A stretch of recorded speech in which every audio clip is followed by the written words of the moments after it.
On a warm, late summer Saturday morning in the tiny community of Etoile, Kentucky, a small crowd gathers under a shade tree to watch a game of marbles. The playing field is a flat piece of old carpet measuring roughly 6 meters on a side. Two-man teams are playing a game called Tennessee Square. Getting down on hands and knees, they fire grape-sized stone marbles from between the thumb and forefinger with tremendous force. Their goal is to earn points by striking much larger walnut-sized marbles, knocking them out of the square.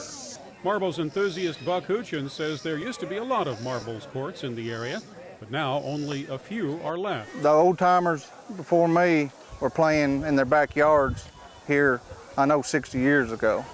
We played different games, but this game here we're playing today, it came up in the 30s. Most of those still playing today are older men, many in their 70s and 80s. Some fear the game may soon die out. There's your first shot. But just across the state line in Clay County, Tennessee, Brian Cherry is introducing the game to a new generation by coaching marbles teams in schools. Most time the kids really get into it at age about 10. From 10 to 14, they really start to develop their power and their spin better. Standing Stone State Park in nearby Hillam, Tennessee is also helping preserve traditional marbles play. For more than 30 years, the park has sponsored a national tournament for the marbles game called Rolly Hole.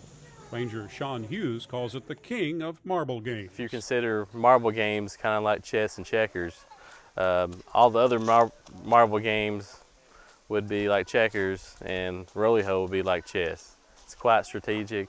Not only do you have to be able to make shots, but the strategy is almost probably more important than the shot making. A good player can shoot a marble with such force that even the best marbles are soon chipped or cracked. Many serious competitors make their own marbles. Timothy Walton makes his out of a local variety of milky quartz. Pick it up out of a creek, get around where waters bend, where rivers, creeks, or around lake beds. Dried lake beds is a good place.